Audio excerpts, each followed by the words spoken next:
When I heard about Canada's World and Shauna Sylvester's involvement in the project, we started talking about partnering, because Canada's World is about dialogue, and it's about having a national conversation about foreign policy, and it seemed to fit in beautifully with the objectives of the Centre. So we talked and put it together, and been thrilled to have Canada's World with us. I can remember first couple of conversations with Canada's World in terms of trying to start to help to flesh out what it could be, what it could look like, what kinds of processes we could use in terms of the Canada's World project. You need to have a process well designed that's structured enough that they actually can move through the kinds of tough issues they've got to talk about and feel that they've arrived at something by the end of the day that's going to be useful, because people want to be useful, they want to make a contribution.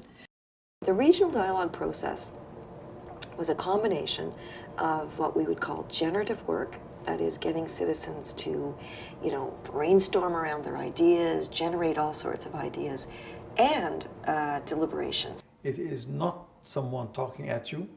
It's not an expert telling you this is how it is, or this is what I think, and that's how it should be done. Actually, your opinion is very much sought after. And so everyone actually, in the end, communicates, and everyone talks, and everyone contributes. But it doesn't even stop there. It's much more than that, because whatever is being said by each one of these people, irrespective of their background, education background, their gender, their race, or their age, is actually written down by them and stuck on the board. It's like a sort of interactive brainstorming session where you just stick stuff up on the wall, and then you go through it. The facilitator will go through it with you and sort of bring it together under these sort of categories. So you're seeing the report writing taking place, and you're a part of it. And the participants are encouraged to say, well, no, I don't think that goes there. Maybe it goes here, and you discuss it. So that takes people into a different kind of space where they have to kind of do reason giving. What are the reasons that I think we should be going into this direction versus that direction? So the dialogue over 2.5 days took people through a process of learning, generating ideas, rethinking, coming to sort of some sense of individual reflection, and then group reflection, and then re-reflection in light of what they've heard from their fellow participants, and then trying to sort of make sense of it by landing on kind of the policy directions that they think Canada should be moving in. The way in which there was this kind of triangular framing of values, assets, and interests. So it wasn't just the old debate, the old dichotomy is, foreign policy is about, interests, it's about power. Oh, no, foreign policies, no, it's about values. This coming together of we have interests, we have values, and we have assets. And in order for us to be holistic and to think in a more innovative way, we need to bring those three together. The timeline, I think, is a really important process to go through, especially the sort of interactive component to it. Most processes that want to look at what foreign policy is or is about are going to talk about, well, we want to get to this particular end. For Canada's World, in what I know of it, it has been much more about, we want to create a process that engages a whole range of Canadians in this conversation, and we'll see where we get. If you're looking at it from the point of view of how is it different from traditional foreign policy processes, then the main difference was just that we did try to engage Canadians and go outside of the quote-unquote experts. If you're looking at it from the point of view of other public consultation processes, I guess what was different was the wide range of issues that we took on, and also the level of sophistication that we thought people were capable of. Most of the forums and sessions where I've attended, people tend to be careful or afraid of expressing themselves. But each Canada World forum or session I attended, that's one of the first things they tell us. So be free, feel free to express yourself. I was really happy to see a lot of people expressing themselves. A dialogue is really, to me, first and foremost, a free a free space to explore ideas together. So it's not a debate where you're, trying to convince others that your perspective is the right one. Instead, it's a really exploratory space where you can really explore all the different perspectives that come to the table around it, and no one owns those perspectives. The difference between dialogue and debate, as Canada's World defines it, is a very important nuance that everybody should be aware of. It's not just like vernacular. It's not just like choosing one word because it sounds a bit different. What is meant by a dialogue is a deliberate attempt at tearing away parts of hierarchical structures that divide people on the basis of their work, on the basis of putting one experience over and above another. And I think that if Canadian citizens in general are going to have a say in foreign policy, they need to know that anybody, regardless of what you do or what you don't do, has as much a right to weigh in on foreign policy as anyone else. Everybody is there because they have something to offer, some experience, some knowledge, just from their own life experience in terms of how they feel about the issue in question. There's also a desire to actually dig down to what are the values that are important for people as they think about a particular issue. And part of what the dialogue tries to do is to uncover those values that are important, and then to see how people actually weight those values in terms of the issue at question. And that's really where often we have most of our tension in a dialogue, but also in solving society's problems, is around that weighting of your values. So, in doing dialogues, we find there's a lot of a sharing of common values, but you may put a different value ahead of another one when we're actually looking at a particular issue together, and that might actually be the source of the disagreement. So by trying to uncover all of those and uncovering the assumptions around those, we can hopefully find some common ground that we can start to build a new approach or a new solution around. And then I think the last defining feature for me of a good dialogue is diversity. So you want a diversity of people in the room, you want a diversity of perspectives in the room, and then that really helps in terms of that freedom of exploration, and there's lots of ideas to talk about and work through together. It challenges you to communicate what you think if you really believe that you're right. It also challenges you to be open to other people's perspectives and to try and have more empathy for where they're coming from or why they might think differently from you. And I mean, building those kinds of soft skills is invaluable. I don't think I've ever done a dialogue with citizens where people haven't really expressed gratitude at the end for having just had the opportunity to come together and think about things in a way that they could really share their ideas, explore new ideas, and feel that they'd come out with something by the end of the day. First and foremost, you need good facilitation skills generally. So helping people to feel comfortable in a room, helping to make sure that everybody's got a space to speak and a freedom to speak, helping to work through any disagreements in the room and helping people to feel okay about doing that and not freezing an area of conversation or not going into a particular area of conversation because there's a conflict around that idea, but instead helping people to open up that idea and really work through it. So you're bringing all those good facilitation skills to work, and included in that, and I think one of the most important is the ability to kind of really hear people and be objective about that, and then actually be able to synthesize what you're hearing and help people move forward with their conversation based on that. And then on top of that, a deliberative dialogue does take certain type of facilitation. And it really is a style where you're really in service to the group that you're working with. And your role is both to provide direction and keep the conversation on track, but it's also really to help ask the kinds of probing questions that help people uncover their assumptions and can really start to build the conversation together. Most of the facilitators I already knew or had worked with or had worked with their colleagues, so they were committed to the contributions that citizens could bring to this, so that was very important. But they were also experienced in dialogue work, that they had done this kind of work before, so that they were familiar with both the techniques as well as the methods. They could also be flexible because this was experimental in some ways. We were learning as we went, so the need to adjust to situations that might evolve a little bit.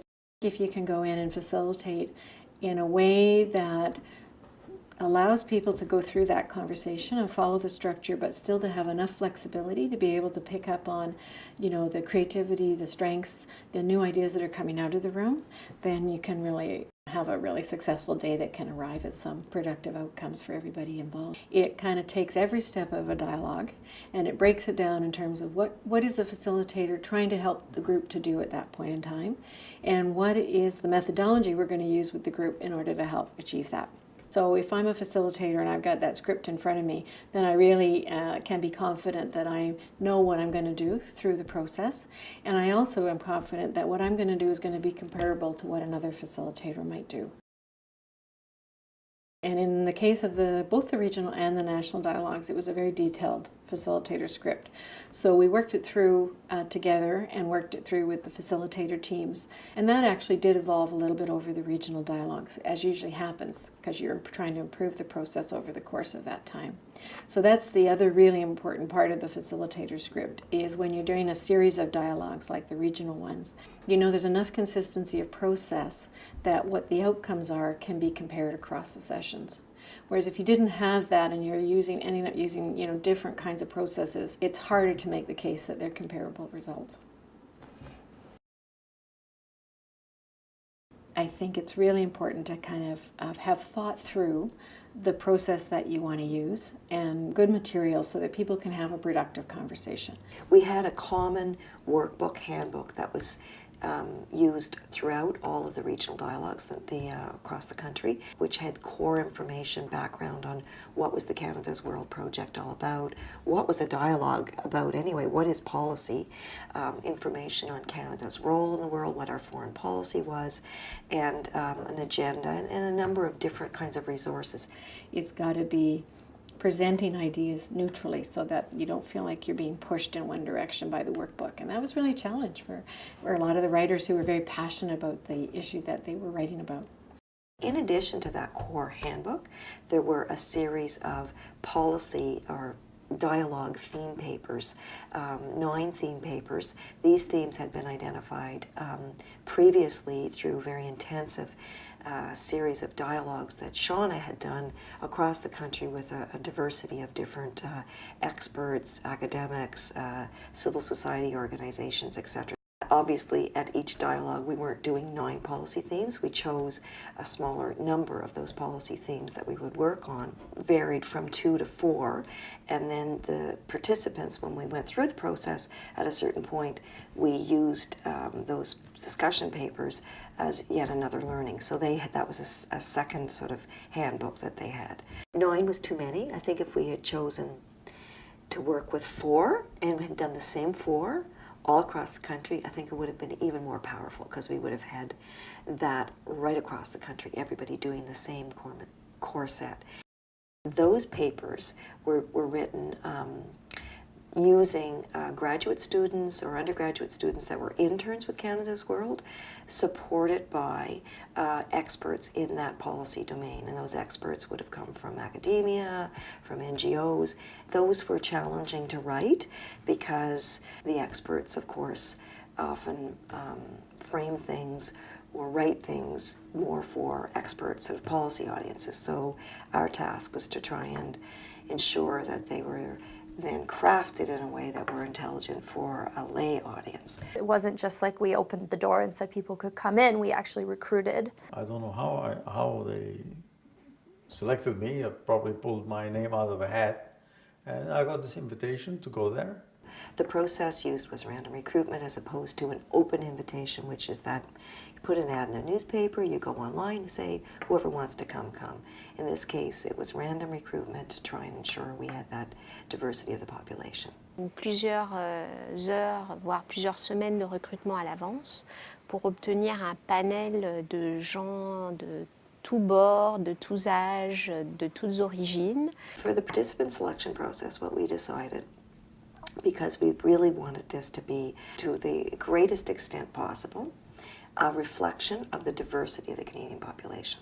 So for that reason, we used a method of hiring a public opinion research firm. In this case, it was ECOS, but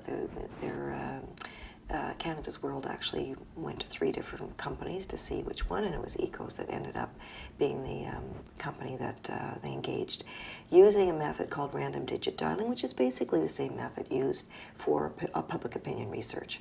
So that was, in each of the cities we went into, they used random recruitment to try and bring together 30 participants that reflected the diversity of the population in that area. And the idea around that was simply, like, let's not bring together people who have been talking about these issues for a long time, but just regular folk. You don't have to know anything about foreign policy.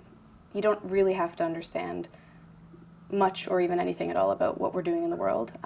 If you're interested in knowing, where Canada stands on certain things, if you're interested in hearing a diversity of opinions about where we should be, how Canada could positively shape the international arena, then Canada's World would be the initiative to take part in. When you're actually approaching them to participate in a dialogue, sometimes people might feel that they don't really have anything to contribute, often because they don't think they know very much about the issue. So one of the things I've always found is it's really important to communicate, especially to citizens, that what we're really trying to uncover is the values behind the issues in question. And everybody has values, and everybody has to bring those values to the table. If the approach to an issue goes against some bedrock values that we have as a society, then that's going to break down eventually. And so all citizens have values to bring to the table.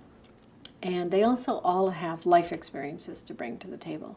The other thing I found that's often helpful for people to know is that every dialogue starts with some information. There's a workbook that we talked about earlier that always has some information in it about the issue in question. But there's also usually a presentation at the start that helps people to get the core of the information that we think they might need to have an informed conversation, and also a chance for them to ask questions. Canada's World took place all over the country from one end to the other, and it used the same approaches that we take. It was very consistent with the idea of dialogue as a way of engaging, but now at a national level. Ça a été, d'après ce que moi j'en ai vu, un processus qui était très inclusif, très respectueux des différences régionales ou, comme on dirait ici, nationales.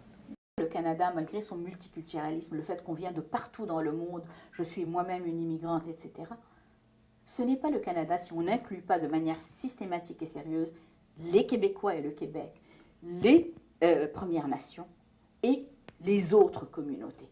Et je pense que c'est une erreur de penser seulement français, anglais. Je pense qu'il y a de plus en plus d'importants blocs régionaux et qu'il faut être capable vraiment de leur donner à tous une voix. Et en ce sens-là, l'inclusion du Québec a été très importante.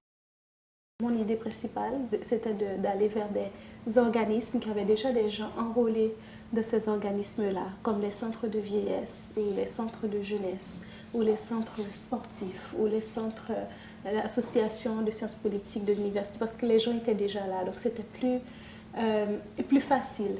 The participants were also given, I think it's important to note, an honorarium. The honorarium wasn't a huge honorarium, relatively small amount of money for 2.5 days, but the reason an honorarium is important is it can help encourage more people to participate for whom maybe the financial, they might have had a financial barrier, so getting a small honorarium would help them to be able to participate. Where we did not achieve as great a representation as we would have liked, and this is not atypical, this is often the case, is that we had an over-representation of people that were in the, say, 35 up to 54 age group, and we didn't have as many in the 18 up to 30 age group. I think part of the challenge of getting the younger people there is that it was a 2.5-day commitment. Friday night, Saturday, Sunday. It was during university, college, people working. So that is, it's just a reality. Easier to get people to come out for a day or half a day than it is for that length of time. If we would have had to add to that random recruitment process, maybe more aggressive, what we would call purposive, which is that you actively go and recruit a diverse range of young people from, more marginalized young people and get them into the room.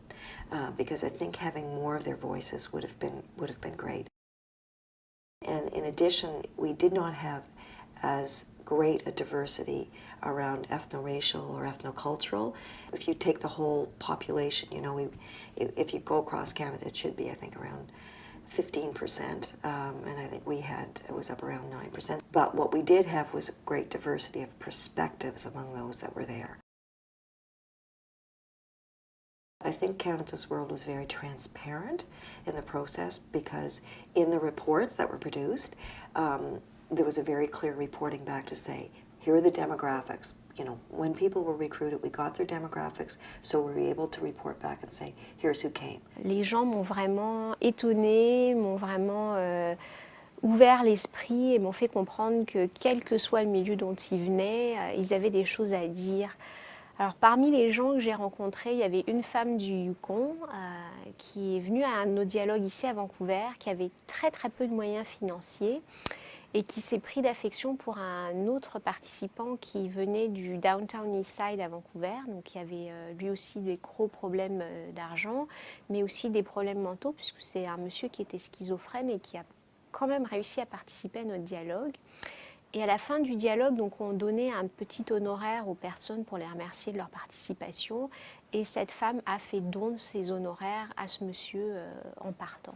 Donc pour moi, c'était un geste vraiment formidable, et ça montrait à quel point les gens se sont attachés les uns aux autres durant ce dialogue. C'était pas simplement une conversation, c'était aussi un moment où les gens se retrouvaient et se faisaient de nouveaux amis, puisque certains d'entre eux sont encore en relation aujourd'hui, et je trouve ça vraiment, vraiment super. I think, we learn from dialogue to dialogue. And one of the things that I find when you're able to do multiple sessions like that is you do start to identify some of the core patterns in how people are thinking about issues, the values that might be there, where the values trade-offs might be, those kinds of things. So it helps you to facilitate better as you go along, and it helps you make choices about where you're going to probe to go more deeply and where you might not.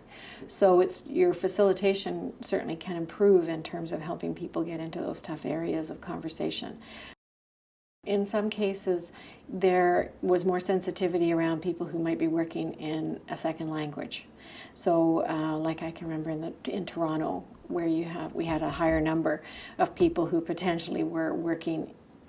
English was the language of the dialogue, but it would have been their second or third language or fourth language. So there's sometimes an issue around timing, and it takes longer to maybe work it through, and you're also, as a facilitator, really having to try to make sure that people are having as much time as they need to make sure they've understood each other. The issues in Canada's World are all very complex issues, so for people to get their heads around them and be able to think them through in a day, it's really pretty remarkable.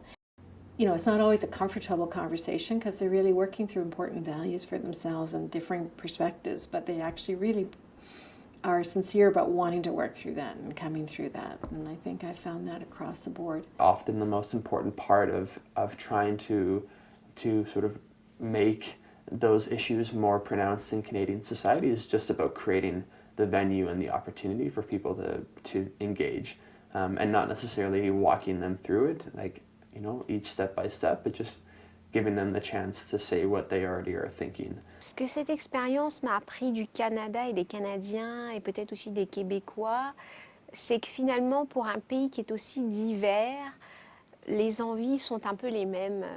On entend vraiment les mêmes discours d'une province à l'autre. Malgré la différence des milieux, la différence des âges, les gens ont des opinions de plus en plus similaires. In Alberta, one of our first dialogues was climate change, and I'm from Alberta, so I can say this. I went in assuming that citizens might have a different take on climate change and how important it was, if we compared to other people in other parts of the country, and really didn't find that to be true at all. I mean, some of the ideas and the strength of feeling about needing to deal with climate change was as strong in Alberta as it was in other places. sitting there, note-taking and observing and sort of facilitating at the Toronto Dialogue, it was really powerful for me to see that people from a variety of socioeconomic backgrounds, variety of ethnic backgrounds, a variety of different demographic makeups could have so many similar opinions about Canadian foreign policy. Montreal always is a little bit different because they have some unique perspectives. But I think what really touched me, or what was Montreal, although there were some areas like the role of the military where they had a particular perspective, but overall I was very heartened by the way in which they did talk about Canada as a collectivity, including themselves, and the values that they talked about and the ways in which they talked about how they want Canada to behave in the world and how we have to behave at home really did resonate with what was said in other dialogues. Ce que nous avons vu sur le Québec, l'intérêt par exemple que les Québécois ont démontré pour des questions de sécurité nationale comme l'Arctique, l'intérêt que les Québécois ont démontré sur les questions de sécurité comme l'Afghanistan, permettent un peu, dans un certain sens, de combler ce fossé qui est beaucoup plus virtuel que réel entre les visions québécoises et les autres visions canadiennes de la politique étrangère. Et en ce sens-là, je pense que ça a été une belle réussite de montrer, dans un certain sens, à d'autres que les Québécois ne sont pas aussi loin que ça du reste du Canada, et de montrer aussi aux Québécois que les autres Canadiens sont eux aussi proches de leurs intérêts, qu'il y a un intérêt très important pour l'environnement, pour les questions d'aide au développement en dehors du Québec, et donc qu'il y a un moyen de jeter des ponts. À la fin du dialogue, il faut aussi faire un rapport qu'on leur envoie, leur demander leur feedback quand c'est possible, et puis souvent les solliciter à nouveau pour la suite du projet, pour d'autres dialogues, ou simplement leur demander d'organiser leur propre dialogue dans leur communauté. The people that participated, it wasn't a one-stop, like one-shot deal. Come participate and we don't want to see anymore. There was an opportunity through the website and through a whole series of, very interesting initiatives to continue to engage in the Canada's world beyond the 2008 into 2009 and even now into 2010. So that was that's a great credit to the process. If your outcome is to try to influence or have some, to feed the input of citizens into policy work, then trying to be clearer about how we can do that in a very concrete way is, I think, also important to be thinking about in advance. You have to be systematic about how you capture, record, analyze, and then report back to the citizens that participated, the people that you're trying to have the conversations with, the decision makers, people in civil society, the business community, government. And you can't do that unless you're able to accurately capture, record, analyze, and then, give back in accessible reports. So otherwise, then you could be accused of cherry picking or accused of being, remembering from just your memory, anecdotes, letting your own bias kind of interfere with what was actually said. So it's good discipline, it's good practice to be able to go through a rigorous process of capturing and recording, and it does honor the contributions of the citizens who've come to help puzzle through where should Canada be going in the world. There is a record, and it's a record which when you read that record on the website or anywhere else, you say, yes, I remember that sentence, and it was actually stated by that guy who comes from Ghana, who happened to be sitting at the table with me. In other words, it's not something that Shauna said. It's not something that some big shot said. No, it's the people there. And so that makes it so grassroots, makes it so representative of Canadians.